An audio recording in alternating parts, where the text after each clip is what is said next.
ఆదివారం అనగానే ప్రపంచవ్యాప్తంగా కూడా అనేక మంది భక్తి శ్రద్ధలతో ఆచరించేటువంటి దినం ఇది. ప్రపంచవ్యాప్తంగా కూడా అత్యధిక జనాభా కలిగినటువంటి క్రీస్తుని అంగీకరిస్తున్నటువంటి క్రైస్తవులు అనబడిన వారు ఖచ్చితంగా చర్చికి వెళ్ళే దినం ఇది.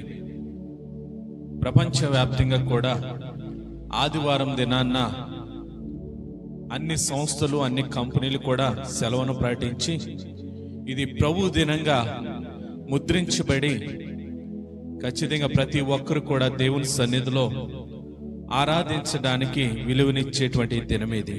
దీనిని మనం ఏమంటామంటే ఆదివారం దినాన్ని ఎక్కడికి వెళ్తావు అంటే చర్చికి వెళుతున్నాను అని అంటాం. కొంతమంది ఎక్కడికి వెళుతున్నారు ఆదివారం అంటే మందిరానికి వెళుతున్నామని అని అంటారు. అంటే చర్చి మందిరం ఇవన్నీ సమపోలికలో మాటలే కానీ చర్చ్ అంటే మన దృష్టిలో ఏ ఉద్దేశాన్ని మనం కలిగి ఉన్నాం.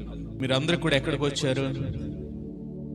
దేవుని సన్నిధికి వచ్చారు, చర్చ్కి వచ్చారు, మందిరానికి వచ్చారు.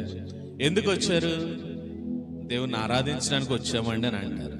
ఈ చర్చ్ గాని మందిరం గాని దేవుని సన్నిధి గాని మన ఉద్దేశం ఏంటంటే దేవుని ఆరాధించడానికి మనం వచ్చాము అని చక్కగా చెప్తాం. ఈ చర్చ్ పట్ల దేవుడు కలిగి ఉన్న ఉద్దేశం ఏంటి? చర్చ్ అసలు ఎక్కడ ప్రారంభమైంది? ఈ చర్చ్ ఈ సంఘము ఎక్కడ ఎవరి ద్వారా మొట్టమొదటిగా పలకబడింది? ఈ చర్చి ఎడల దేవుని ప్రణాళిక ఏంటి అనే విషయాన్ని మనము త్వరగా చూసుకోవడానికి ఇష్టపడదాం. మనందరం కూడా చాలాసార్లు చదివే ఉంటాం. యెషయా గ్రంథం 56వ అధ్యాయము 7వ వచనంలో దేవుడు తన మందిరమును గురించి తన ఉద్దేశాన్ని బయలుపరుస్తూ ఉంటాడు. చర్చి ఎడల లేదా మందిరం ఎడల దేవుని యొక్క ఉద్దేశం ఏంటంటే దేవుని మందిరము సమస్త జనులకు. ప్రార్థనా మందిరం అంటే మేము వచ్చి కూర్చుని మా అవసరతలన్నీ చెప్పేసి వెళ్ళిపోవడం అండి. మేము వచ్చి కూర్చుని కొద్ది నిమిషాలు మేము మాట్లాడుకుని వెళ్ళిపోవడం అండి. మన ఆలోచనల్ని ఈ రోజున సరిచేసుకోవడానికి ఇష్టపడదాం. ఈ సంఘం పట్ల దేవుడు కలిగి ఉన్న ఉద్దేశాలు ఏంటనంటే మొట్టమొదటిగా దేవుని మందిరము సమస్త జనులకు. సమస్త జనులంటే దేవుని ద్వారా దేవుని ఆలోచన ప్రకారం దేవుని ప్రణాళికలో సృజించబడిన ప్రతి ఒక్కరు కూడానంట ఆయన మందిరములో ప్రార్థించగలిగేటువంటి ఉండడానికి ఇవ్వబడినటువంటి స్థలమే ఈ మందిరం అంట. అసలు చర్చ్ అనే పదం ఎక్కడి నుండి వచ్చిందంటే గ్రీక్ లో సంఘాన్ని ఏమంటారంటే ఎక్లేషియా అని అంటారు. ఆ ఎక్లేషియా అనే పదానికి మనం తెలుగులో అనువదించుకుంటే గనుక పిలువబడిన వారు అని అర్థం. సంఘము అనగా పిలువబడిన వారు అని అర్థం. ఇప్పుడు మీరు ఎక్కడున్నారు అమ్మా? సంఘములో ఉన్నారు. ఇప్పుడు మీరందరూ ఎవరు? ఎవరి చేత పిలువబడ్డారు? ఎందుకు పిలువబడ్డారు? ఏ ఉద్దేశం చేత పిలువబడ్డారు? ఆలోచిస్తే 1 పేతురు పత్రిక 2వ అధ్యాయము 9వ వచనాన్ని ఒకసారి చూద్దాం.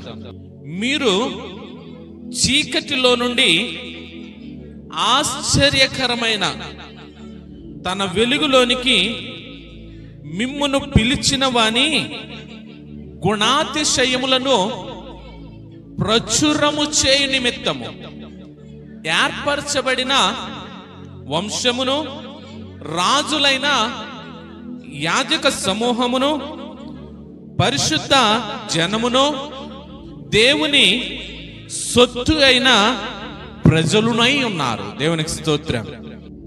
మనం ఎక్కడి నుంచి ఎక్కడ పిలవడ్డామో తెలుసా? మనం ఎక్కడున్నామంట?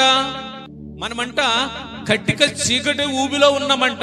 ఏంటి కట్టిక చీకటి ఊబి అంటే? పాపం అనే ఊబి, శాపం అనే ఊబి, అతిక్రమాలనే ఊబి, దేవునికి వ్యతిరేకంగా జీవిస్తూ నలిగిపోతున్నటువంటి ఊబిలో మనం ఉంటేనంట దేవుడు మనల్ని పిలుచుకున్నాడు. ఎలా పిలుచుకున్నాడు అని అంటే చూడండి, అంటున్నాడు మరొకసారి, మీరు చీకటిలో నుండి ఏ వెలుగది? ఆశ్చర్యకరమైన వెలుగు అంటే అది సూపర్ న్యాచురల్ లైట్ అంటే అది ఏంటి? ఆ లైట్ చెప్పండి. ఆశ్చర్యకరమైన వెలుగు ఎక్కడొచ్చింది చెప్పండి. ఈ లైట్ ఉంది కాబట్టి లైట్ పడుతుంది. ఆ లైట్ లేకుండా ఒక వెలుగు వచ్చింది అనుకోండి, మనకేమనిపిస్తుంది? ఇప్పుడు సూర్యుడు లేడు, సూర్యుడు కనిపించట్లేదు, సూర్యుడి కంటే శక్తివంతమైన వెలుగు మన మీద ప్రకాశిస్తుంది అనుకోండి, ఈ లోకంలో ఏమనిపిస్తుంది? ఎలాగొస్తుంది ఇంత లైటింగ్? ఈ లైట్ అంట ఏ లైట్ అంటే ఆశ్చర్యకరమైన వెలుగు అంట. వెలుగు దేని నుంచి వస్తుంది చెప్పండి? ఓ ట్యూబ్ లైటో, ఓ బల్బో, ఓ నక్షత్రమో, ఒక సూర్యుడో, ఒక చంద్రుడో అయ్యే కదండి లైటింగ్లు ఇచ్చి. మన మొబైల్ కూడా లైటింగ్లు ఇస్తున్నాయి. మొబైల్లో కూడా లైట్ ఉంది కాబట్టి లైటింగ్ ఇస్తున్నాయి. ఏమి లేకుండా లైట్ వచ్చింది అనుకోండి, దాన్ని ఏమంటాం? ఆ లైట్ ఎక్కడ వచ్చిందో తెలుసా?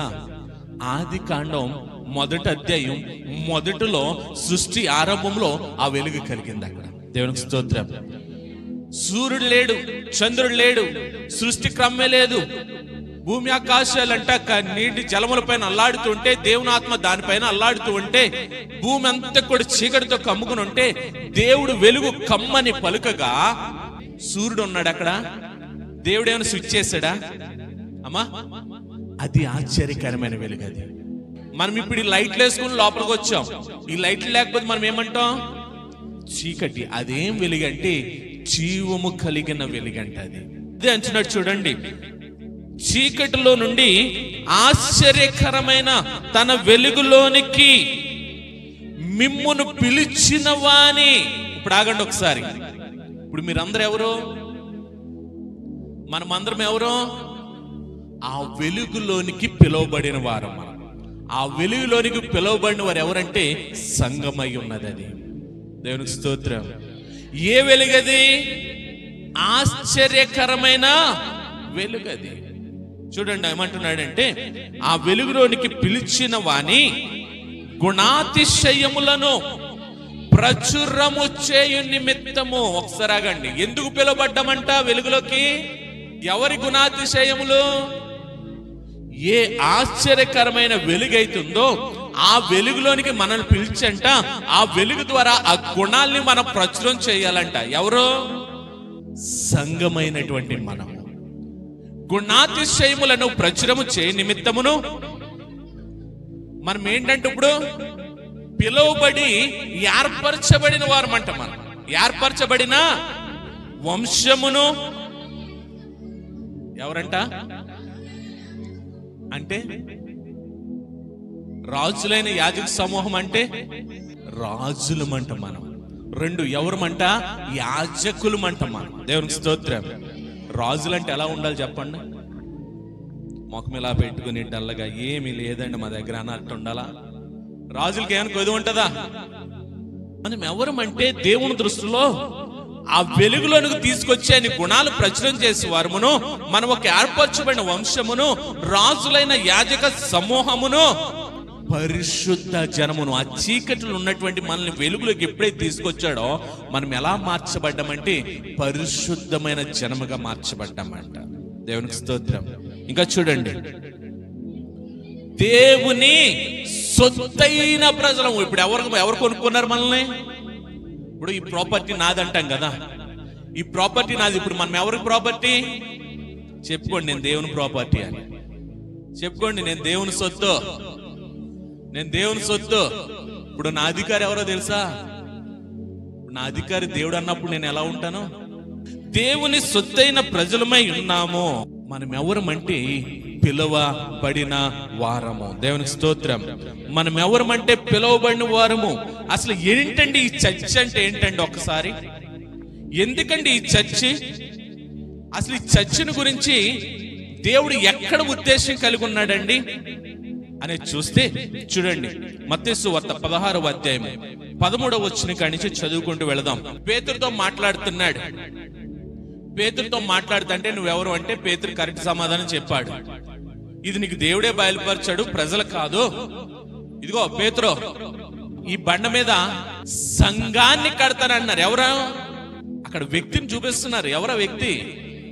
యేసుక్రీస్తు ప్రభు పేతురుతో మాట్లాడుతున్నాడు. పేతురుతో అంటున్నాడు, ఇదిగో ఈ బండ మీద. ఏ బండ మీద?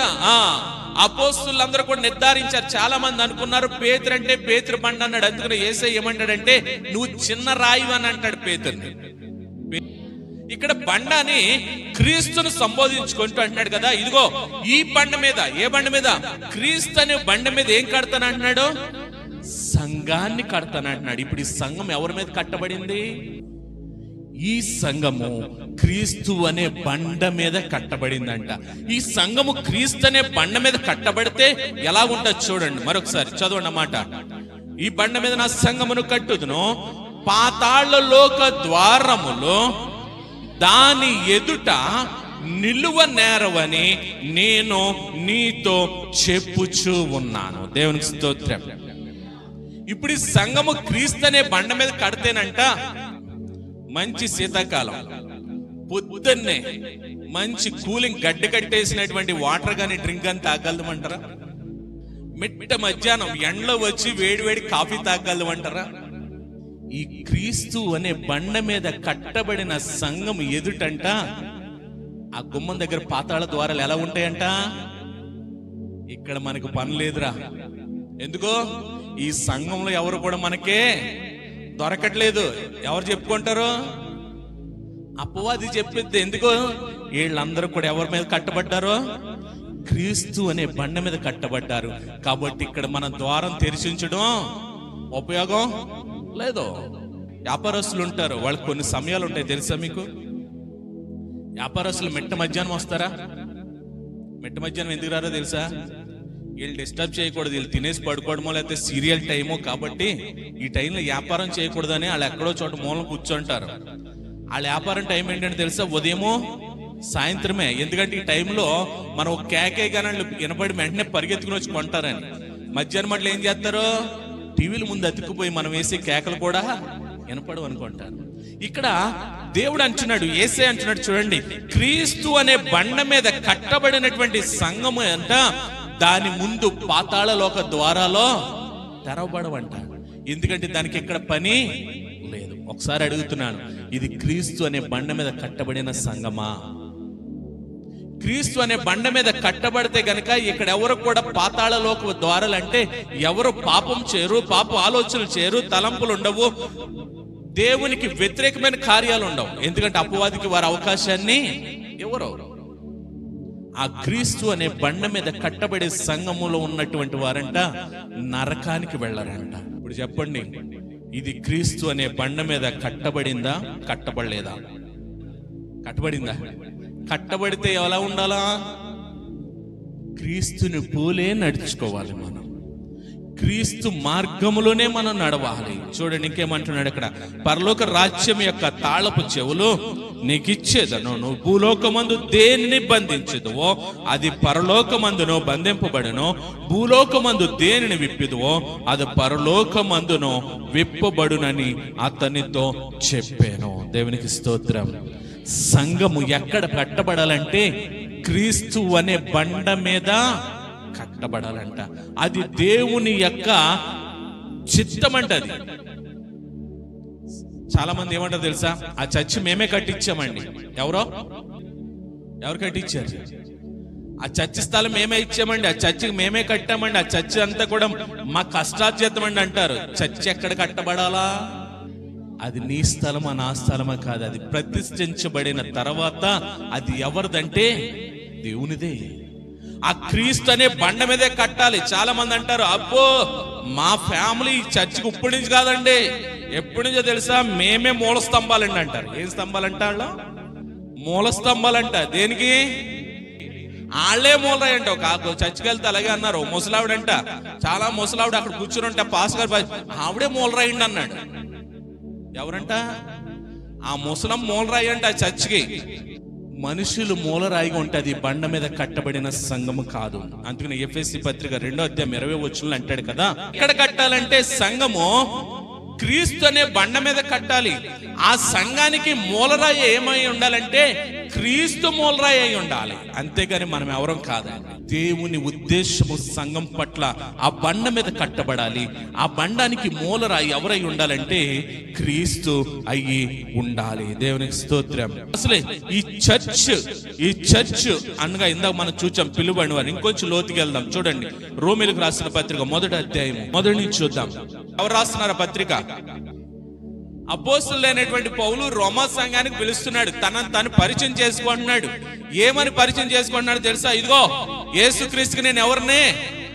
దాసుడిని. మొన్న ఆదివారమేనా సేవకుడు గురించి మాట్లాడా? దాసుడు అనగా సేవకుడు. నేను యేసుక్రీస్తుకి సేవకుడిని, యేసుక్రీస్తుకి దాసుడిని. ఇదిగో అపోస్తలుడుగా ఉండడానికి పిలువబడ్డాడంట. దేవునికి స్తోత్రం. తను కూడా చెప్పుకున్నాడు, ఇదిగో నేను ఎక్కడుండేవాడిని తెలుసా? చీకటిలో ఉండేవాడిని. ఇప్పుడు నేను ఎక్కడికి వచ్చాను తెలుసా? ఆ యొక్క దమస్కు మార్గంలో ఒక ఆశ్చర్యకరమైన వెలుగు నన్ను తాకినప్పుడు నేను పిలువబడ్డాను అని పౌలు తను పరిచయం చేసుకుంటూ అంటున్నాడు కదా. దేవుని సువార్త నిమిత్తము ప్రత్యేకింపబడిన వాడునైనా పౌలు రోమాలో ఉన్న దేవుని ప్రియులకందరికీ అనగా పరిశుద్ధులుగా ఉండుటకు. ఏం చేయబడ్డారు ఇక్కడ? రోమా సంఘం పరిశుద్ధులుగా ఉండుటకు పిలువబడిన వారంటే అర్థం ఏమని చెప్పాను నేను? సంఘం అంటే అర్థం ఏంటి? అది గుర్తుండిపోవాలి మీరు. చర్చికి వెళ్తున్నానండి. Church is not a building. ఇక్కడ ఎవరంటే రోమా సంఘం ఎవరంటే పిలువబడిన వారు. ఎందుకంటే పరిశుద్ధ జనముగా ఉండడానికి. ఇప్పుడు మీరు ఎందుకు పిలువబడ్డారో? మీ కోరికలు తీర్చుకోవడం. ఇంకా ఎందుకు పిలువబడ్డారో? మన టాలెంట్స్ చూపించడానిక? ఎందుకు పిలువబడ్డారో? హాయ్ చెప్పి వెళ్ళిపోదామనా? మనము పరిశుద్ధ జనముగా ఉండుటకు పిలువబడిన వారము. ఏం చేయబడ్డారు? రోమా వాళ్ళు పిలువబడ్డారు. వాళ్ళు దేవునికి స్తోత్రం. రోమా వాళ్ళు పిలువబడ్డారు. ఎందుకు పిలువబడ్డారంటే యేసుక్రీస్తు వారిగా ఉండడానికి పిలువబడ్డారంట. దేవునికి స్తోత్రం. సంఘం అంటే ఇప్పుడు రోమా సంఘంగా ఉండడానికి పిలువబడిందా లేదా? అక్కడ ఇచ్చిన ఇన్విటేషన్ ఎక్కడ పనిచేస్తుందో తెలుసా? చూడండి, అపోస్తల కార్యంలోనే 2వ అధ్యాయం అంతా చదివితే మనకి పేతురు ప్రసంగం చేస్తాడు. ప్రసంగం చేసినప్పుడు 3000 మంది బాప్తిసం పొందుతారు. ఆ పిలువబడిన వారు ఏ విధంగా మారారు అనేది మనం చూస్తే అపోస్తల కార్యాలు 2వ అధ్యాయం 41వ వచనం కానీ చూద్దాం. ఆ వాక్యం ఎప్పుడైతే అక్కడ ప్రకటించబడిందో ఆ వాక్యాన్ని వీళ్ళు ఏం చేశారో తెలుసా? మొట్టమొదటిగా సంఘానికి ఉండాల్సిన లక్షణం చెప్తున్నాను నేను. ఏదైతే పౌలు గారు ఆ రోమాకి ఉత్తరం రాస్తూ ఇదిగో దేవుని చేత మీరు క్రీస్తు వారిగా ఉండడానికి పిలువబడ్డారని ఆ ఇన్విటేషన్ ఇచ్చాడో, ఆ ఇన్విటేషన్ ఇచ్చినటువంటి ఆ వాక్యాన్ని విన్నారో వాళ్ళు మొట్టమొదటిగా ఏం చేశారంటే యాక్సెప్ట్ చేశారంట, అంగీకరించారంట ఆ మాటలు. సంఘము దేవుని మాటల్ని మొట్టమొదటిగా ఏం చేయాలో తెలుసా? అంగీకరించాలి. ఏం చేస్తున్నాం మనం ఎందుకు పిలువబడ్డామో మనకు తెలియదు కదండి. ఎందుకు పిలువబడ్డాం? లాస్ట్ ముగింపు ప్రార్థనలో మా అందరి కోసం ప్రార్థన చేస్తారు కదండి. లాస్ట్ లో దీవెనిస్తారు కదండి. ఆ దీవెని కోసం మనం ఎందుకు పిలువబడ్డామంటే పరిశుద్ధ జనంగా ఉండడానికి, రాజులైన యాజక సమూహంగా ఉండడానికి, దేవుని సొత్తైన ప్రజలుగా ఉండడానికి, క్రీస్తు వారంగా ఉండడానికి మనం పిలువబడ్డాం. మనం దేవునికి స్తోత్రం. అక్కడ ఆ సంఘము పేతురు ప్రసంగించగానే వారు ఏం చేశారంటే దానిని అంగీకరించారంట మొట్టమొదటిగా. రెండోది ఏం చేశారు? వారు బాప్తిసం తీసుకున్నారు. మొట్టమొదటిగా అంగీకరించారు. రెండోది ఏం చేశారంటే వారి జీవితాన్ని ప్రభువు ప్రతిష్ఠించుకుని ప్రభు చేత ప్రభు రక్తంలో కడగబడి శుద్ధులుగా మార్చబడ్డారంట. ఒకటి, చెప్పిన మాటలు అంగీకరించాలి. 2, మన జీవితాల్ని ప్రభువు సమర్పించుకుని మనం పరిశుద్ధ జనముగా మార్చబడాలి. 3వది ఏం చేయబడ్డారంటే వారు సంఘముతో జత చేయబడ్డారు. మొట్టమొదటిగా ఇన్విటేషన్ వెళ్ళింది, పిలువబడ్డారు. పిలువబడిన తర్వాత చెప్పిన బోధను అంగీకరించారు. అంగీకరించిన తర్వాత బాప్తిసం తీసుకున్నారు. బాప్తిసం తీసుకున్న తర్వాత సంఘములో చేర్చబడ్డారు. మనం ఎలా తెలుసా? పాస్టర్ గారు బాప్తిసం ఇవ్వండి అంటున్నాం. బాప్తిసం ఇవ్వగానే మరుసటి రోజు నుంచే చర్చి లేదు, ఏమీ లేదు. సహవాసం లేదు, ఏమి లేదు, సంఘంతో మాకు పని లేదు, మాకు పనులు ఉన్నాయి, బోల్డ్ పనులు. వాళ్ళంట పిలువబడ్డారు, ఆహ్వానం అందింది, ఆ పిలుపుని యాక్సెప్ట్ చేశారు, చెప్పబడిన మాటల్ని యాక్సెప్ట్ చేశారు. తర్వాత బాప్తిసం తీసుకుని ప్రభుకు సమర్పించుకుని పరిశుద్ధ జనముగా మార్చబడ్డారు. తర్వాత సంఘముతో వారు చేర్చబడ్డారు. ఎప్పుడైతే బాప్తిసం తీసుకుని సంఘంలో చేర్చబడ్డారో దేనికి ప్రాముఖ్యతనిస్తున్నారు వీళ్ళు? రేపు ఆదివారం పని ఉంది, వచ్చే మన ఇద్దరం అక్కడ కలుసుకుందాం అనుకుంటున్నారా? రేపు ఆదివారం ఫంక్షన్ ఉంది, ఫంక్షన్ లో కలుసుకుందాం వచ్చేయండి అంటున్నారా?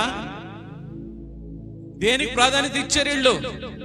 సంఘ సహవాసానికి ప్రాధాన్యతనిచ్చారు వాళ్ళు. దేనికి ప్రాధాన్యతనిచ్చింది? సంఘం. ఈ సంఘం ఎక్కడ కట్టబడింది? క్రీస్తు అనే బండ మీద కట్టబడింది. క్రీస్తు అనే బండ మీద కట్టబడిన సంఘము ఎవరికి ప్రాధాన్యత ఇస్తుంది అంటే క్రీస్తు సహవాసానికే ప్రాధాన్యత ఇస్తుంది. అలా కాకుండా ఉంటే గనుక పాతాళ లోక ద్వారాలు అంటే ఇలా తెరవబడి ఉంటాయంట. మన ముందు ఆ గుమ్మం దగ్గరే తెరవబడి ఉంటాయంట. మనం ఎప్పుడైతే క్రీస్తు అనే బండ మీద కట్టబడిన సంఘ సహవాసాన్ని మనము నిర్లక్ష్యం చేస్తున్నామో అక్కడే ఉంటదంట పాతాళ లోక ద్వారం. ఇప్పుడు ఈ సంఘం ఎక్కడ కట్టబడిందో మీరు నిర్ధారించుకోండి. క్రీస్తు అనే బండ మీద కట్టబడితే ఆ బండ ద్వారా వచ్చినటువంటి పిలుపుని మీరు అంగీకరిస్తే, మీరు చీకటి నుండి వెలుగులోనికి వచ్చిన వారైతే, క్రీస్తు చెప్పినటువంటి బోధన మీరు అంగీకరించిన వారైతే మీరు ఏం కోరుకోవాలో తెలుసా? సంఘ సహవాసాన్ని కోరుకోవాలి. పర్వాలేదండి, ఒక రోజు వస్తాంలేండి, అది కూడా ఇబ్బందికరంగా వస్తాంలేండి, శుక్రవారాలు మాకు వద్దండి, మిగతా రోజులు మాకు వద్దండి. చూడండి తర్వాత ఏమన్నాడు? వారి సహవాసం అందును రొట్టె విరుచుట యందును ప్రార్థన చేయుట యందును. లేదండి, నెలలో ఒక్కరోజే కాబట్టి ఆ రోజు వస్తామండి. కొంతమంది భక్తులు ఉన్నారు అలా కూడా. మొదటి వారమే చర్చికి వెళ్తారంట, మిగతా రోజులు దేవుని బాయ్ అంటారంట. ఏం చేయాలి ఇప్పుడు వాళ్ళని? అటువంటి వాళ్ళకి ఒక్క పూటే భోజనం పెట్టాలి నెలలో, అంతేనా?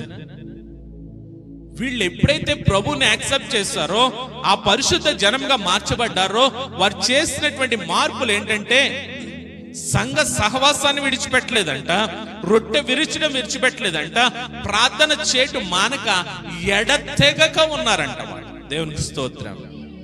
ఎడతెగక నెలలో ఒకసారి వస్తాంలే అండి, అది కూడా కుదిరితే. ఫంక్షన్స్ ఉన్నాయి, పనులున్నాయి. ఒకవేళ మీరు ఆ స్థితిలో ఉంటే ఈ సంఘం ముందే పాతాళలోక ద్వారాలు తెరవబడి ఉంటాయి. దేవుని సంఘాన్ని, దేవుని సంఘ సహవాసాన్ని నిర్లక్ష్యం చేస్తే, క్రీస్తు అనే బండ మీద కట్టబడినటువంటి దేవుని ఉన్నతమైన ఉద్దేశం ప్రకారం కట్టబడినటువంటి క్రీస్తు సంఘాన్ని నిర్లక్ష్యం చేస్తే పాతాళలోక ద్వారాలు ఆ ముందే తెరవబడి ఉంటాయి. 46వ వచనం కాడికి రండి ఒకసారి. మరియు వారు ఏక మనస్కులై, అమ్మా ప్రతి దినము, ఆగండి ఒకసారి, వారు ఏం మనసు కలిగి ఉన్నారంట? ఏక మనసు అంటే అబ్బాయి ఇక్కడ మా ఒక్కొక్కళ్ళది ఒక మనసు అండి, ఒక్కొక్కళ్ళది ఒక ఆలోచన అండి. అబ్బాయి ఆయన మాట నాకు చెల్లదు, నా మాట ఆయనకి చెల్లదు. అపోస్తుల కార్యాలు 2వ అధ్యాయం రాసినప్పటికి ఎంతమంది సంఘం ఉన్నారు? 3120 మంది. ఏమండి, కనీసం 120 మందిలో ఒక ఏక మనసు ఉంటుందంటారా? పోనా 120లో కూడా తీసేద్దాం, మనం కూడా మధ్య మధ్యలో నెంబర్ని మనం కూడా లేపేసుకుందాం, 2 డిజిట్ కాడికి వద్దాం. 20 మంది ఏక మనసు కలిగి ఉంటారంటారా? ఇద్దరి కాడికి వద్దాం, ఇద్దరికి ఏక మనసు ఉంటుందంటారా? 3120 మంది అంట ఏక మనసు కలిగంట. తర్వాత ప్రతిదినం ఏంటంట? అంటే ప్రతిదినం అంటే అమ్మా ప్రతిరోజు అంటే వారంట ప్రతిదినము ఎక్కడ కూడుకున్నారు? ఎక్కడ? పనిలోనా, పొలంలోనా, పంట భూమిలోనా, స్కూల్లోనా, ఎక్కడ? దేవాలయంలో కూడుకొనుచు, ఇంటింట రొట్టె విరుచుచు, దేవుని స్తుతిస్తూ, ప్రజలందరి వలన దయ పొందారంట. దేవునికి స్తోత్రం. వాళ్ళందరంట అబ్బా ఏం పిల్లలే, బా వీళ్ళు ఏం మారారే, వాళ్ళు చూడు చక్కగా భయభక్తులు కలిగి ఉన్నారు. వాళ్ళని చూస్తే ముచ్చడేస్తుంది. ఎవరి గురించి చెప్పుకుంటున్నారు? ఇప్పుడు మన గురించి చెప్పమంటే ఎవరు చెప్తారు అలాగా? ప్రతి దినము కూడా దేవాలయంలో కూడుకొనుచు నెలలో ఒక రోజు చాలండి బాబు. అప్పుడు కాబట్టి వాళ్ళు వెళ్ళగలిగారు. ఇప్పుడు మాకు ఎక్కడ కుదురుతుంది? మా పనులు ఒత్తిడి, మా ఉన్నటువంటి బాధ్యతలు ఎక్కడ కుదురుతాయి? ఎప్పుడైనా ఒకటే, మీకోసం తెరవబడి సిద్ధంగా పరుచుకుంటారా, ఆ ద్వారాలు మూసుకుంటారా? మీ చేతుల్లో ఉంది, మీ చేతుల్లో ఉంది. ప్రజల ఎడల దయ పొందిన వారే ఆనందముతోను నిష్కపటమైన హృదయముతోను ఆహారం తింటున్నారంట. మనస్ఫూర్తిగా భోజనం చేస్తున్నానండి వాళ్ళు ఎంతమంది. చాలా హ్యాపీగా, చాలా సంతోషం, చాలా ఆనందంగా తింటున్నానండి అన్నవాళ్ళు ఎంతమంది. ఆనందం లేదు, సంతోషం లేదంటే కారణం ఏంటి తెలుసా? ఈ సహవాసాన్ని మిస్ అవ్వడం. ఆ బండ మీద కట్టబడిన సంఘాన్ని మనం ఎప్పుడైతే నిర్లక్ష్యం చేస్తామో, ఆ సహవాసాన్ని ఎప్పుడైతే నిర్లక్ష్యం చేస్తామో, అపవాది ఏం చేస్తుందో తెలుసా? ఆ ద్వారం వెంబడి తీసుకెళ్తుంది. ఎక్కడ తీసుకెళ్ళాలో అక్కడికి. కష్టాలు, శ్రమలు, ఇబ్బందులు, ఇరుకులు, లేమి, అనారోగ్యాలు, ఇవన్నీ ఆ ద్వారానికి మనకు ఆహ్వానం పలుకుతూ ఉంటాయి ముందు. కారణం ఏంటంటే క్రీస్తు బండ మీద కట్టబడినటువంటి సంఘము చీకటిలో నుండి ఆశ్చర్యకరమైన వెలుగులోనికి మనం పిలిచిన వాని గుణాతిశయములను ప్రచురం చేయడం మానేసి, రాజులైన యాజక సమూహముగా దేవుని సొత్తైన ప్రజలుగా ఉండడం మానేసి, లోక సంబంధంగా మనం ఎప్పుడైతే పరుగులు పెట్టామో ఆ ద్వారం మనకు ఆహ్వానం పలికిద్దండి. ఇక్కడే, మీ ఇంటికాడ కాదు, ఇక్కడే వెల్కమ్ చెప్పిద్దంట మీకు. ఏ ద్వారం అది? పాతాళలోక ద్వారం. ఏది మనం భావన చూడండి. చర్చ్ అని కానీ ఏం చేస్తాం తెలుసా? చర్చికి వెళ్తున్నాం. ఎక్కడ చర్చి? అదిగోండి ఆ బిల్డింగే మా చర్చి. చర్చ్ అనగా, సంఘం అనగా ఈ స్ట్రక్చర్ కాదు. చర్చ్ అనగా ఈ బిల్డింగ్ కాదు. చర్చ్ అనగా షెడ్యూల్ కాదు. చర్చ్ అనగా పెద్ద పెద్ద కట్టేస్తున్నారు చూడండి, ఆకాశానికి భూమికి అంటుకునేటట్టుగా పెద్ద పెద్ద గోపురాలు కట్టేస్తున్నారు చూడండి, అది కాదు చర్చ్ అనగా. చర్చ్ అనగా ఎవరంటే దేవుని చేత పిలువబడినటువంటి పరిశుద్ధ జనంగా మార్చబడినటువంటి మనమే చర్చ్. ఈ సహవాసమే చర్చ్. మన ఉద్దేశం ఏంటి తెలుసు? ఎక్కడికి వెళ్తున్నాం? చర్చ్కి వెళ్తున్నాను. ఎక్కడుంది? అది సందులో ఉంది. అది కాదు చర్చ్ అంటే. చర్చ్ అంటే ఈ సమూహము. చర్చ్ అనగా పిలువబడిన వారము. చర్చ్ అనగా పరిశుద్ధ జనముగా మార్చబడిన వారము. అంతేగాని బిల్డింగ్ ని చర్చ్ అని ఎప్పుడు అనకండి. రెండు, మనకుండి ఆలోచన ఏంటి తెలుసా? ఈ రోజున చర్చిలు ఎలాగైపోయినాయి తెలుసా? పెద్ద పెద్ద స్టేజ్లు ఎత్తున్నారు. ఇది కూడా సరిపోదు, మన మందిరం కూడా సరిపోదు. పెద్ద పెద్ద స్టేజ్లు ఎత్తున్నారు. వెనకాల నుంచి లైట్లు, ముందు నుంచి లైట్లు, డిస్కోలు అటు తిరుగుతున్నాయి, ఇటు తిరుగుతున్నాయి. సిటీలో ఉన్న వాళ్ళు పరిగెలెట్టేస్తున్నారు ఆ చర్చిలకి. చర్చ్ అంటే వినోదాన్ని అందించేది కాదు. ఆ చర్చిలో చెప్పే కథలకు పరిగెలెట్టేస్తున్నారు, అది కాదు. చర్చ్ అంటే స్కిట్లు, చర్చ్ అంటే డాన్స్లో, అది కాదు. చర్చ్ అంటే వినోదాన్ని, ఎంటర్టైన్మెంట్ ఇచ్చేది కాదు. అక్కడికే పరిగెలెడుతున్నారు ఇప్పుడు. అందుకనే అపవాది అంట మన మనోనేత్రాలకి ఏం చేస్తుంది? గుడ్డోడు ఏం చేస్తాడు? ఒకసారి కళ్ళు మూసుకుని చూడండి, మల్టీ కలర్స్ కనబడతాయి. ఇప్పుడు ఆ కలర్స్ అన్ని ఎక్కడున్నాయి తెలుసా? చర్చిల్లోనే పెద్ద పెద్ద లైటింగ్ పెట్టేస్తున్నారు, మల్టీ కలర్ లైటింగ్. అక్కడికే పరుగులేడుతున్నారు. మన చెల్లి చెప్తుంది, అన్న మేము చర్చికి వెళ్ళామన్నయ్య, బాగుందని అంది. బాగుందమ్మా అన్నాను. చివరి వరకు ఉన్న తర్వాత తెలిసిందని అన్నాను. ఏంటమ్మా అన్నాను. చివరంట మీరు వస్తున్నారు కదా ప్రార్థన, అక్కడ కౌంటర్ ఎట్టి అక్కడ స్కాన్ చేసుకుని అక్కడ కానుక ఎత్తేనే అప్పుడు ప్రార్థనకు రావాలంట. అంటే మీరు అక్కడ కానుక చెల్లించి అప్పుడు ప్రార్థన చేయించుకోవడానికి రావాలి. అయ్యే అక్కడికే పరుగులు, అక్కడికే పరుగులు. చివరికి వెళ్ళిందా తెలిసిందన్నయ్య మాకు అన్నదే. తెలిసింది కదమ్మా, ఓన్లీ అటువంటి ఇటుకడి దేవుడు నడిపించాడంటే మీ పాస్టర్ గారు విలువ తెలుసుకోవడం కోసమే అన్నా. చర్చ్ అంటే వినోదాత్మకమైనది కాదు. రెండు, ఒకటి చర్చ్ అంటే బిల్డింగ్ కాదు. చర్చ్ అంటే వినోదాత్మకమైనది ప్రాంతం కాదు. మూడు, చర్చ్ అంటే వ్యాపారపు ఇల్లు కాదు. చాలా సంఘాల్లో చర్చిలో బిజినెస్లు జరుగుతాయి, చర్చిలో వేలం పాటలు జరుగుతూ ఉంటాయి, చర్చిలోనే విక్రయాలు జరుగుతూ ఉంటాయి. ఓ పాస్టర్ గారు నాకు తెలిసిన ఆయన, అంటే నాకు ముఖపరిచయమే కాబట్టి వ్యక్తిగత పరిచయం లేదు. ఆయన ప్రతి సంవత్సరం అంట నెలకొచ్చి అంగి చెప్పిన 12 అంగిలు కుట్టించుకుంటాడంట. కొత్త సంవత్సరంలో 12 అంగిల్ని ఏలం వేస్తాడంట. ఎందుకు?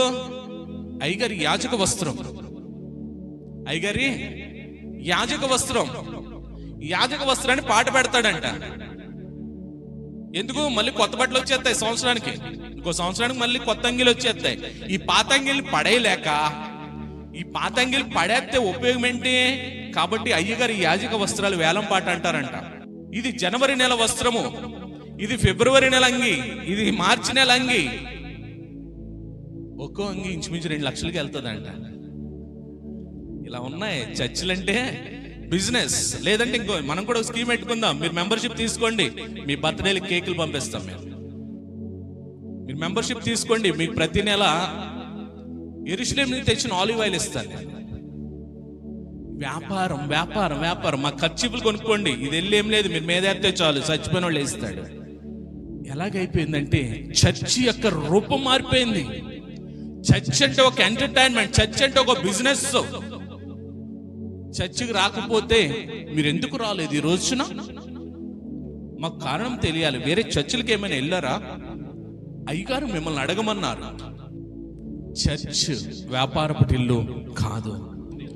చర్చి యొక్క ప్రాముఖ్యత ఏంటి అని అంటే, ఈ సంఘము క్రీస్తు అనే బండ మీద కట్టబడింది. చూచాం. ఈ సంఘము బండ మీద కట్టడానికి గల కారణం, మనము చీకటి నుండి వెలుగులోనికి, ఆశ్చర్యకరమైన వెలుగులోకి పిలువబడ్డామని చూచాం. ఈ చర్చ్ కోసమంట, ఈ సంఘము కోసం క్రీస్తు తన ప్రాణాన్నే అర్పించాడు. దేవునికి స్తోత్రం. ఈ సంఘము కోసమే. ఏ సంఘం అంటే క్రీస్తు అనే బండ మీద కట్టబడిన సంఘము కోసమే క్రీస్తు తన ప్రాణాన్ని అప్పగించాడు. మనం ఏమనుకున్నాం తెలుసా? మన పెళ్లిళ్ళు చేసుకోవడానికి ఒక చర్చ్ ఉండాలి, మన ఇంట్లో ఎవరైనా చనిపోతే కార్యాలు చేయడానికి ఒక పాస్టర్ గారు ఉండాలి, మన పుట్టినరోజుకో ప్రార్థన చేయడానికి ఒక పాస్టర్ గారు ఉండాలి. మన ఉద్దేశాలు ఏంటి? చర్చ్ అంటే ఇవి. కాబట్టి మనం ఆదివారం ఎలా వెళ్ళకపోయినా, పోనీ ఆదివారాలు మనం అక్కడ జనాలు ఎక్కువ వెళ్తున్నారు కదా, అక్కడికి వెళ్ళి కార్యక్రమాలు మటుకు వీళ్ళని పిలుద్దాం. సంఘం అంటే సహవాసం.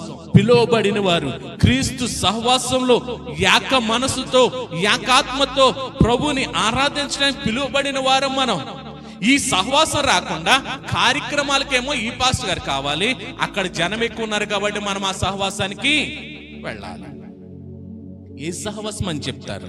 ఇప్పుడు మామిడి మొక్క తెచ్చి మనం నాటుతాం కదా. మామిడి మొక్క నాటిన తర్వాత మంచి అనువైన ప్రాంతం చూచి నాటి దానికి పెరగడానికి ఏమేం కావాలో అన్ని వేస్తాం కదా. అన్ని వేస్తుండగా ఒక సైజుకి వచ్చింది, ఎదిగిపోయిన చెట్టు, మనం ఎదిగిపోయింది, కాయలు ఫలించే స్థితికి వచ్చింది. ఆ వ్యక్తికి అనిపించిందంట, అబ్బాయి ఇక్కడ కరెక్ట్ కాదు, దీన్ని తీసుకెళ్ళి అక్కడ విశాలంగా ఉంది కదా ఆ గ్రౌండ్ లో నాటుదాం అనుకున్నాడంట. వెంటనే ఆ భూమి నుంచి తవ్వి తీసుకెళ్లి ఆ గ్రౌండ్ లో నాటాడంట. ఇప్పుడు ఆ చెట్టు ఫలిస్తుందా? ఫలించదా? అమ్మా, ఎందుకు ఫలించదు? అది మొక్కగా ఉండగానే దాన్ని మనం ఎక్కడ కావాలంటే అక్కడ నాటుకోవచ్చు. కానీ అది ఫలించే స్థితికి వచ్చినప్పుడు దాన్ని తీసుకెళ్లి వేరే భూమిలో నాటామనుకోండి, ఆత్మీయంగా మీకు నీరు పోస్తూ, ఆత్మీయంగా వాక్యాన్ని పోస్తూ, ఆత్మీయంగా ఆహారం పెడుతూ, ఇవన్నీ చేస్తూ, అబ్బాయి ఈ సంఘం కాదు ఆ సంఘానికి కూడా వెళ్దాం అని పరిగెడితే ఇప్పుడు మీరు ఎక్కడ ఫలిస్తారు? ఎవరు ఆహారం పెడతారు? ఎక్కడ ఫలిస్తారు? ఇక్కడ నాటబడిన మొక్కను తీసుకెళ్లి ఇంకో చోట పెట్టినా, అక్కడ మొక్కను తెచ్చి ఇక్కడ పెట్టినా ఎక్కడ ఫలిస్తారు మీరు? సహవాసమేమో అక్కడ, మన ఇంట్లో ప్రార్థనలేమో ఇక్కడ. సహవాసమేమో అక్కడ, ఏదైనా ప్రార్థన కావాలంటేనేమో ఇక్కడ. క్రీస్తు అనే బండ మీద కట్టబడిన సంఘము సహవాస కొరకు మిమ్మల్ని పిలువబడ్డారు. అందుకనే ఆదిమ సంఘము ఎడతెగక ప్రతిరోజు ఆ సహవాసములో కూడుకొనుచు, ఇంటింట రొట్టె విరుచు, ప్రార్థన యందు ఎడతెగక ఉన్నారు వాళ్ళు. అర్థమవుతుందండి సంఘం అంటే, అర్థమవుతుందండి సహవాసం అంటే. చూడండి, ఈ క్రీస్తు మన కొరకు చనిపోయాడు. ఎలాగా? చూడండి, ఎఫెసీ పత్రిక 5వ అధ్యాయం 25వ వచనం కాడి నుండి. ఎందుకు చనిపోయాడు క్రీస్తు ప్రభు? ఎఫెసీ పత్రిక 5వ అధ్యాయము 25వ వచనం కాడి నుంచి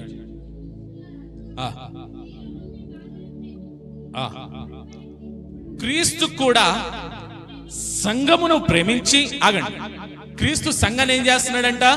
క్రీస్తు సంఘాన్ని ప్రేమిస్తున్నాడు. ఏ సంఘాన్ని?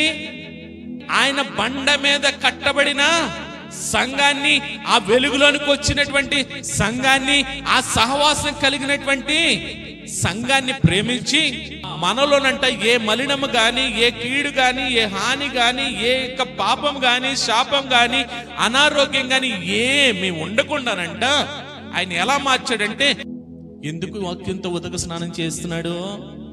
మన పరిశుద్ధమైన జనముగాను, రెండు నిర్దోషమైన జనముగాను, మహిమ గల సంఘమంట. మనం ఎక్కడున్నా మన ద్వారా దేవుడు ఏమనుకుంటున్నాడంటే మన ద్వారా మహిమ పొందాలనుకుంటున్నాడంట. పరిశుద్ధమైన, నిర్దోషమైన, మహిమ గల సంఘముగా ఆయన తన ఎదుట నిలువబెట్టుకొనవలెనని, అది ఉద్దేశం సంఘం పట్ల. మనం ఏం చేస్తున్నాం? ఆ పరిశుద్ధమైన జీవితం మాకు వద్దండి. అబ్బాబ్బే మేము దోషులుగానే ఉంటామండి. అబ్బాబ్బే మేము మహిమ తేవడం ఏంటండి, మేమెంతటోళ్ళం, మా పని మేము చూసుకుంటామండి. ఆయనేమో మనల్ని తన ఎదుట నిలబెట్టుకోవాలనుకుంటున్నాడంట. తన ఎదుట నిలబెట్టుకోవాలనని వాక్యముతో ఉదక స్నానము చేత దానిని పవిత్రపరిచి పరిశుద్ధపరచుటకై దాని కొరకు తన్ను తాను అప్పగించుకున్నాడు. దేనికి అప్పగించుకున్నాడంటే సిలువ మరణానికి అప్పగించుకున్నాడు. ఎందుకు అప్పగించుకున్నాడంటే దేవుడు ప్రేమించినటువంటి సంఘము పరిశుద్ధంగా ఉండడానికి, నిర్దోషంగా ఉండడానికి, మహిమ గల సంఘముగా తన ఎదుట నిలవబడ్డానికి, వాక్యము చేత ఉదక స్నానం చేయించడానికంట ఆయన సిలువ మరణాన్ని ఎంచుకున్నాడంట. ఆయన దేవునికి స్తోత్రం. మనం ఏం చేస్తున్నాం? అబ్బాబ్బా ఆయన ఎందుకో చనిపోయాడండి, నా కోసం కాదో, నా కోసం కాదో, ఆయన చనిపోయాడు ఎవరి కోసమోనండి, నా పన్నం చేసుకునేవాడిని. ఈ సంఘము కోసమే ఆయన చనిపోయాడు. ఈ సంఘము పరిశుద్ధంగా ఉండాలని, ఈ సంఘము నిర్దోషమైనదిగా ఉండాలని, ఈ సంఘము దేవునికి మహిమ తెచ్చేదిగా ఉండాలని అంట క్రీస్తు ప్రభువు మన కొరకే తను సిలువుగా అప్పగించుకున్నాడంట. చూడండి మరొక మాట, ఎఫెసీయులకు రాసిన పత్రిక 3:10 కానీ చూద్దాం త్వరగా. దేవుడు మన ప్రభు అయిన క్రీస్తు యేసునందు చేసిన నిత్య సంకల్పము చొప్పున పరలోకంలో ప్రధానులకును అధికారులకును సంఘము ద్వారా తన యొక్క నానా విధమైన జ్ఞానము ఇప్పుడు తెలియబడవలనని ఉద్దేశించి శోధింప శక్యము కాని క్రీస్తు ఐశ్వర్యమును అన్య జనులలో ప్రకటించుటకును సమస్తమును సృష్టించిన దేవుని యందు పూర్వకాలం నుండి మరుగయున్న మరమును గూర్చి ఏర్పాటు ఎట్టిదో అందరికి తేటపరచుటకు పరిశుద్ధులందరిలో అత్యల్పుడైన నాకు ఈ కృప అనుగ్రహించాను. దేవునికి స్తోత్రం. దేవుని యొక్క ఉద్దేశం ఏంటంటేనంట, ఆ మొదట్లో రాస్తున్నాడు, పరలోకంలో ప్రధానులకును అధికారులకును సంఘము ద్వారా తన నానా విధమైనటువంటి జ్ఞానమును తెలియపరచబడ్డానికి. అధికారులు ప్రధానులు అంటే ఎవరు? ప్రధానమంత్రి గారును, అధికారులు అంటే మన ఆఫీసర్స్ అనకండి. లోకాధికారి ఎవరు? సాతాను. అది లోకానికి అధికారి. దానికి చెప్పాను కదా ఇది వరకు, ఏమున్నది దానికి? గ్రామ కమిటీలు కూడా ఉన్నాయి. వాళ్ళందరికీనంట మనందరిని పరిశుద్ధపరిచి పరలోకం తీసి, ఇదిగో నా సంఘం యొక్క జ్ఞానం చూసావని దాన్ని సవాల్ చేయాలనుకుంటున్నాడంట ప్రభు. ఎవరిని బట్టి? మనల్ని చూపించంట వాటిని లోకాధికారులతోటంట సవాల్ చేయాలనుకుంటున్నాడంట ప్రభు. మనం ఏం చేస్తాడంటే, నీ బ్యాచ్ కాదు ప్రభు, మేము దాని బ్యాచే. ఎవరి బ్యాచ్? మాకు ఈ అధికారి కావాలి, నువ్వు వద్దు, మాకు అక్కడి వరకు వద్దు, దేవుడు ఎక్కడ చూపించాలనుకోండి, పరలోకాన్ని తీసుకెళ్ళండి. ఇదిగో నువ్వు ఎన్నో శోధించావు, ఎన్నో ఇబ్బందులు పెట్టావు, ఎన్నో కష్టాలు పెట్టావు, కానీ నా వాళ్ళు చూసావా, నా మనుషులేళ్ళు అని చూపించాలనుకుంటుంటే మనం ఏం చేస్తున్నాం? ఓహో ఆదివారం 1000 రూపాయలు వస్తుందా, సర్లే చచ్చి తర్వాత ముందు పరిగెడదాం. ఆదివారం ఫంక్షనా, సరే వెళ్ళిపోదాం, ఫంక్షన్కి వెళ్ళిపోదాం. మనం పరుగులు పెట్టేస్తున్నాం. దేవుని ఆలోచనేమో పరలోకంలో అధికారులకి ప్రధానులకి మనల్ని చూపించి దాన్ని మన జ్ఞానం ద్వారా దాన్ని అణగద్రొక్కాలనుకుంటే మనమేమో దేవునికి లోబడకుండా అపవాదికి లోబడిపోతున్నాం. మనం ఎఫెసీ పత్రిక 3:20 మనలో కార్యసాధకమైన తన శక్తి చొప్పున మనం అడుగు వాటి కంటేను ఊహించు వాటన్నిటికంటేను అత్యధికంగా చేయు శక్తి గల దేవునికి క్రీస్తు యేసు మూలముగా సంఘములో తరతరములు సదాకాలము మహిమ కలుగును గాక. మనం అడగక ముందు అక్కర్లేరుగానే మనం ప్రార్థన చేసేద్దాం. మనం అడుగు వాటికంటేనంట ఊహించు వాటంటే అత్యధికంగా అనుగ్రహించగల శక్తి కలిగినాడంట. ఆయన ఏం చేయాలనుకుంటున్నాడంటే మనల్నంట సదాకాలము దేవునికి మహిమకరంగా మనల్ని నిలబెట్టాలనుకుంటున్నాడంట. దేవునికి స్తోత్రం. మన జీవితం దేవునికి మహిమకరంగా ఉండాలనేది దేవుని ఆశ. మనమేం చేస్తున్నామో తెలుసా? వద్దు ప్రభువా, వద్దు ప్రభువా, వద్దు ప్రభువా, మేము అక్కడ వరకు రాలేం ప్రభువా. చూడండి చివరిగా కూడా ఏమంటాడు చూడండి. మొదటి దశలోనికి రాసిన పత్రిక 4వ అధ్యాయం 17వ వచనం. ఆ మీదట సజీవులమై నిలిచిండు మనము వారితో కూడా ఏకముగా అనగా సంఘముగా ప్రభువును ఎదుర్కొనుటకు ఆకాశ మండలమునకు మేఘల మీద కొనిపోబడుదము. కాగా మనము సదాకాలము ఆ ప్రభుతో కూడా ఉందము. ఎలాగెళ్తాం తెలుసా? ఎవరి కాళ్ళం వెళ్ళిపోము. ఒక్కొక్కరిని దేవుడు పిలుచుకుంటాడు, ఒక్కొక్కరు వెళ్తాము అని అనుకుంటున్నారేమో. సంఘముగా మనం ఎత్తపడతామంట మనం. దేవునికి స్తోత్రం. ఆ రోజు మీరు రాలేదనుకో, సంఘంగా ఎత్తబడే సమయం ఇప్పుడే ప్రభు వచ్చాడనుకో, ఈవేళ రానోళ్ళ పరిస్థితి ఏంటి? పోతారులేండి, వాళ్ళు ఉంటారులేండి, వాళ్ళు శుభ్రంగా బతుకుతారండి, మనం అయితే వెళ్ళిపోతాం కదా అనుకుంటున్నారా? ఎక్కడికి వెళ్తారో తెలుసా? ఆ ఎదురే తెరవబడి ఉంటుంది ఒక ద్వారం. ఒకవేళ దీంట్లో నిజమైన భక్తి లేకపోతే, నిజమైన విశ్వాసం లేకపోతే, నిజమైన సహవాసం లేకపోతే పాతాళలోక ద్వారాలు ఎదురే ఉంటాయంట. అర్థమవుతుందండి నేను చెప్పిన మాట? మన సంఘాన్ని నిర్లక్ష్యపరచొద్దు. సంఘం అంటే మనం నిర్లక్ష్యంగా చూడొద్దు. సంఘం అంటే మనం ఏదో వెళ్ళాలి కాబట్టనో, లేకపోతే వెళ్ళకపోతే బాగోదు కాబట్టనో, మన ఖాళీగా ఉన్నామనో ఏదో సంఘానికి వస్తే అది దేవునికి ఇష్టమైనది కాదు. మనకు మనమే శిక్షా విధిని కొని తెచ్చుకునే వారము. మనం ఎవరమంటే పిలువబడిన వారము. చూడండి మరొకసారి ఈ మాట చెప్పేసి ముగించేస్తాను. మనము సంఘం అంటే ఎవరమంటే, సంఘాన్ని దేవుడు దేంతో పోలుస్తాడంటే గొర్రెలతో పోలుస్తాడు. ఆయన మనకి కాపరిగా మనకుంటాడంట. దేవునికి స్తోత్రం. 23వ సంకీర్తన చూడండి. అందరికి వచ్చి నోట అంటే చెప్పేస్తారా? యెహోవా నా కాపరి, నాకు ఆయన కాపరిగా ఉండి సంఘమంతా కూడా ఆయన గొర్రెలుగా ఉంటే, ఆయన మందగా ఉంటే, నాకు ఆయన కాపరిగా ఉండి మన మందగా ఉంటే మనకి లేమి. అయ్యి బాబోయ్ లేవు, ఎలాగా? తినటానికి లేవు, అయ్యి బాబు ఉండటానికి లేవు, అయ్యి బాబు వెళ్ళడానికి లేవు. అది ఉండదంట మనకి. పనికి వెళ్ళపోతే ఎలాగండి? ఆ బాధ ఉండదంట. ఎప్పుడు? ఆయన మనకు కాపరిగా ఉంటే. దేవునికి స్తోత్రం. ఆయన కాపరిగా ఉన్నాడో లేదో సజీవ సాక్షులుగా మనం చూసిన మనము కూడా ఏం చేస్తున్నాం తెలుసా? అబ్బాబ్బే పనికి వెళ్ళిపోవాలండి. కరోనా ఎన్ని నెలలు పోషించాడు దేవుడు? 8 నెలలు పోషించాడండి దేవుడు మనల్ని. ఓవర్ఫ్లో బ్లెస్సింగ్స్ అంట. ఎప్పుడో తెలుసా? ఆయన మన కాపరిగా ఉంటే కాపుదల ఉంటదంట, సంరక్షణ ఉంటదంట, సమృద్ధి ఉంటదంట, ఇవన్నీ కూడా ఉంటాయంట. అందుకనే అంటున్నాడు కదా, నేను మీ కాపరిని. ఈ సంఘము దేవుడు ఎలా సంపాదించుకున్నాడంటే, అపోస్తుల కార్యాలు 20వ అధ్యాయం. డబ్బులు ఇచ్చి కొనుక్కున్నాడా? అబ్బే మమ్మల్ని కాదండి, సంఘాన్ని. సంఘం అంటే ఎవరు? ఆయన మనల్ని కొనుక్కోవడానికి అంటే ఆయన రక్తాన్ని ఇచ్చాడంటండి. మనం ఏం చేస్తున్నాం? నువ్వు కొనుక్కుంటే కొనుక్కున్నావయ్యా, నా పన్నం చేసుకునేవయ్యా. ఇప్పుడు అంత స్వరక్తం ఇచ్చి తన ప్రాణాన్ని పెట్టి కొనుక్కున్న ఆయన మాట అనుకుంటే ఆయన ఎలా బాధపడతాడంటారు? తల్లిదండ్రులు చెప్తారు అసలు మాట అంటలేదండి. మీరే ఎలా బాధపడుతున్నారే? అసలు యాగలేకపోతున్నామండి. వచ్చిన కానీ ఆ స్కూల్ పంపించినంత సేపు కొంచెం మనశ్శాంతిగా ఉంటున్నామండి. మరి మీరే యాగలేకపోతున్నారే? దేవుని మాట అనకపోతే ఆయన ఎలాగ ఎగుతున్నాడు అంటారు? ఆయన స్వరక్తం ఇచ్చి సంపాదించుకున్న సంఘం అంట ఎలా కాయాలంటే, ఈ మందనంట జాగ్రత్తగా కాసుకోవాలంట. ఎవరు రాకపోతే మాకెలా ఉంటది? మాకన్నా ఎక్కువ దేవుడికి ఎలా ఉంటది? ఆయన స్వరక్తం ఇచ్చుకున్న సంపాదించుకున్న సంఘం ఈరోజు ఎవరికి లోబడిపోతున్నామంటే అపవాదికి లోబడిపోతున్నాం. చూడండి ఇంకేమంటున్నాడు. 1 పేతురు పత్రిక 5వ అధ్యాయం 2వ వచనం. ఎప్పుడు కూడా ఏంటి ప్రభా వాళ్ళు కనీసం ఏ విధంగా సహకరిస్తలేదు ప్రభా, ఎంత చెప్పినా వింటలేదు ప్రభా, ఎలాగ మేము వెళ్తున్నా సరే వాళ్ళని ఎన్నిసార్లు చెప్పినా వాళ్ళు మారతలేదు ప్రభా అంటే ఈ వాక్యాన్ని పదే పదే గుర్తు చేస్తాడు నాకు దేవుడు.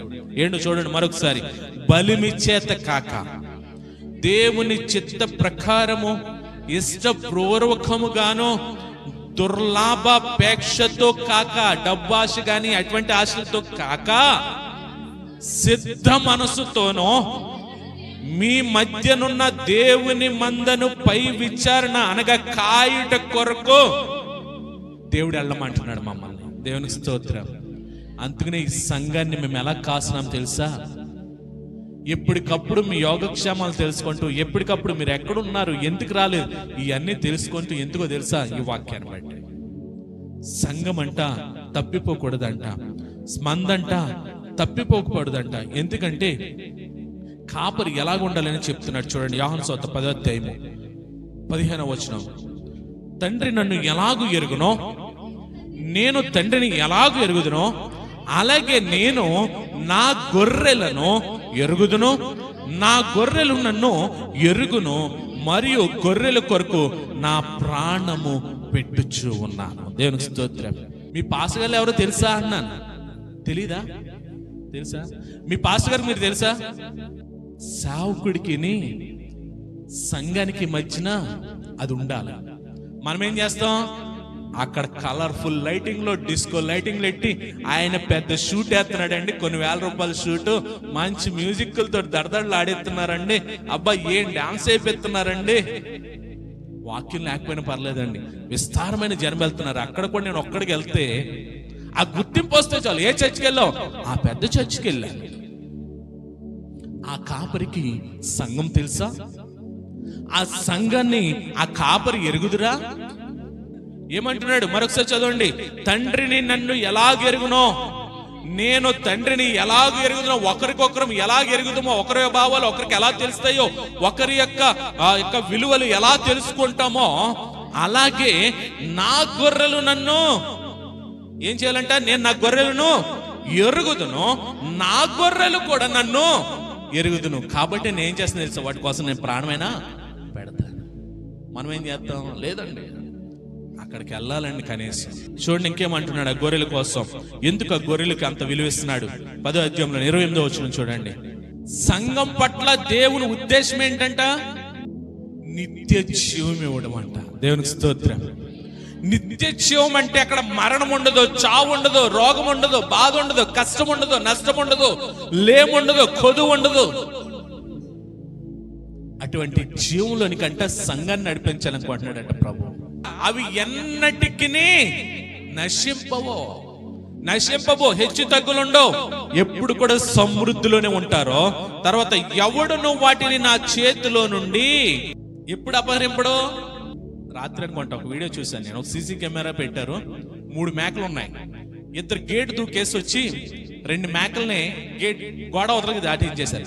ఇంకో మేక ఆడ మీద తిరగబడేది. ఆ మేక ఎవరికి విధేయత చూపిస్తుంది తెలుసా? తన యజమానికి విధేయత చూపించి, అతను వచ్చిన వాడు నా యజమాని కాదని వాళ్ళ మీద తిరగబడింది. పాపం 2 వాళ్ళు ఎలా నడిపితే అలాగే వెళ్ళిపోయి, వాళ్ళు ఎలాగే ఎత్తిదంటే అటు సహకరించినాయి, గోడ దూకించేస్తే గోడ దూకేసినాయి. ఇది మట్టుకు రానని మొరాయించి వాళ్ళ మీద తిరగబడతాం మొదలెట్టి. రాత్రి చూశాను నేను దాన్ని వీడియో. కాపరి గొర్రెలు కాసుకుంటున్నాడు, కానీ గొర్రెలు ఏమైపోతున్నాయి తెలుసా? కాపరి కళ్ళు గప్పి వెళ్ళిపోతున్నాయి. ఇప్పుడు కళ్ళు గప్పి వెళ్ళిపోతే ఎవరికి ప్రమాదం? అందుకని అంటున్నాడు, కాపరి సంరక్షణలో ఉంటేనంట దానిని ఎవరు దొంగిలించడంట. కాపరి సంరక్షణలో ఉంటేనంట దాన్ని ఎవరు కూడా అపహరించలేరంట. కానీ మనం ఏం చేస్తున్నాం? ఆ ఆదివారం 1-2 గంటలు ఆయన ముందు కనపడదాం, మిగతా రోజులు మన ఆదివారం కూడా అవసరం, నెలలో ఒక ఆదివారం చాలు. కాపరి సంరక్షణలో లేకపోతే అపవాది మనల్ని అపహరించడానికి అవకాశాలు చాలా ఉన్నాయి. చూడండి ఇంకా కాపరి గురించి, ఆ గొర్రెల కాపరికి గొర్రెలు ఎలా స్పందిస్తాయి చూడండి. 4వ వచనం, తన సొంత గొర్రెలన్నిటినీ వెలుపలికి నడిపించినప్పుడెల్లా వాటికి ముందుగా నడుచును. గొర్రెలు అతని స్వరం ఎరుగును గనుక అవి అతనిని వెంబడించండి. మీ కాపరి మీ ముందెళ్తున్నాడండి. మీ కాపరి మీరు వెళ్తున్నప్పుడు, మీ ముందెళ్తున్నప్పుడు కాపరి స్వరాన్ని మీరు ఎరిగిన వారు కాబట్టి ఇప్పుడు ఏం చేయాలి? మీరు ఏం చేయాలా? ఒక ఆదివారం మేము వెంబడిస్తామండి, మిగతా రోజులు వెంబడించమండి, శుక్రవారాలు రామండి మేము. ఇప్పుడు ఎవరిని వెంబడించాలి? కాపరిని వెంబడించాలి. ఆ కాపరిని వెంబడిస్తే మనము అపవాది మనల్ని అపహరించకుండా కాపరి కాపాడుతాడంట. దేవునికి స్తోత్రం. అతని స్వరాన్ని వింటాయి కాబట్టి అతన్ని వెంబడించాలి. ఎందుకంటే చూడండి 27వ వచనం అంటున్నాడు, నా గొర్రెలు నా స్వరము వినును, నేను వాటిని ఎరుగుదును, అవి నన్ను వెంబడించును. ఇప్పుడు మీరు స్వరం వింటే కనుక మీరు ఏం చేయాలి? స్వరం ఎవరిదో ఎరిగి ఆ స్వరాన్ని వెంబడించాలి. ఒకవేళ వెంబడిస్తలేదు అనుకోండి, మీరు వినట్లేదని అర్థం, ఆ స్వరాన్ని గుర్తెరగలేకపోతున్నారని అర్థం, కాపరి లేని గొర్రెలైపోయారని అర్థం. సంఘాన్ని కాపరితో, మందతో దేవుడు పోలుస్తూ ఉన్నాడు. సంఘం మనకి 2 రకాలుగా కనపడుతుంది. ఒకవేళ మీరు క్రీస్తు చేత పిలువబడి ఆశ్చర్యకరమైన వెలుగులోనికి వచ్చి ఆయన గుణాతిశయాలను ప్రచురం చేయే పరిశుద్ధ జనముగా మీరు మార్చబడితే, ఈ 2 సంఘాలు ఒకసారి చూచుకుందాం. మీరు ఖచ్చితంగా కాపర్ని వెంబడించే వారిగానే ఉంటారు. మేము అలా వెంబడిస్తలేదేనండి అని అంటే గనక మీరు కాపరి ఇక్కడ మందిరంలోకి వస్తున్నారు కానీ, సంఘంలోకి వస్తున్నారు కానీ ఆ సహవాసంలో లేనట్టు, అలాగే ఆ కాపరి స్వరాన్ని విన్నట్టు, అసలు దేవుడికి మహిమకరంగానే లేనట్టు. మీరు చూడండి, ఈ 2 సంఘాలని చూద్దాం. ఒకటి సార్వత్రిక సంఘం. కొలసీలకు రాసిన పత్రిక 1వ అధ్యాయం 18వ వచనం, సంఘము అనే శరీరం అంటే, ఇప్పుడు సంఘం ఏమై ఉంది? శరీరమైందంట. ఎవరు శరీరమై ఉంది? క్రీస్తు శరీరమై ఉందంట. దేవునికి స్తోత్రం. ఇప్పుడు చెప్పండి, మనం అందరం ఎవరు? క్రీస్తు శరీరములో భాగం. ఈ సంఘం ఏ సంఘమో తెలుసా? సార్వత్రిక సంఘం. ఇది సార్వత్రిక సంఘం. ఈ సార్వత్రిక సంఘములో మనం అందరం ఎవరమంటే క్రీస్తు దేహంలో భాగం. ఈ దేహానికి శిరస్సు ఎవరంటే క్రీస్తు. ఒకసారి ఎప్పుడైనా మీరు ఆలోచించుకున్నారా? మీ బాడీ వచ్చి మీ శిరస్సు ఇంట్లో ఉంటే మీరు ఎలా ఉంటారు? ఎప్పుడైనా ఊహించుకున్నారా? అలాగా మీ హెడ్ ఏం ఇంట్లో ఉంది, మీ బాడీ బయట తిరిగేస్తుంది, వాళ్ళని ఏమంటారు? ఇప్పుడు మీ తలకాయ లేదు, తెలుగులో చెప్తున్నాను, మీ తలకాయ ఇంట్లో పెట్టేసి బాడీతో తిరిగేస్తున్నారు, ఎలా ఉంటుందో ఒకసారి ఊహించుకోండి. శిరస్సు మనకి ఇప్పుడు కరెక్ట్గా చూడండి, దేవుడు ఎక్కడ పెట్టాలి అక్కడ పెట్టాడు. ఈ శిరస్సుని కాళ్ళ దగ్గర ఎడితే ఆకారం ఉంటదంటారా? ఈ శిరస్సుకి ఇంకో 2 అడుగులు మెడెట్టి ఉంటే ఎలా ఉంటారంటారు? శిరస్సుకి 2 అడుగులు మెడెడితే దూరంగా ఎలా ఉంటామంటారు? శరీరానికి శిరస్సు దగ్గరుండాల. శరీరానికి శిరస్సు సమీపంగా ఉండాలి. సంఘానికి క్రీస్తు సమీపంగా ఉండాలి. అలా లేదనుకోండి, ఆ దేహాన్ని ఏమంటా తెలుసా? మొండిమంట. ఏమంటాం? మొండిమంట. మొండి వలన ఉపయోగం ఉందా? మొండిమేమైనా పనులు చేయగలనా? మొండిమేమైనా ఆలోచించగలనా? మొండిమేమైనా డైరెక్షన్స్ ఇవ్వగలనా? అదే అంటున్నాడు ఇక్కడ. ఈ సార్వత్రిక సంఘములోనంట మన క్రీస్తు శరీరంలో భాగం అయితే, ఆ సంఘానికంట క్రీస్తు శిరస్సు అంట.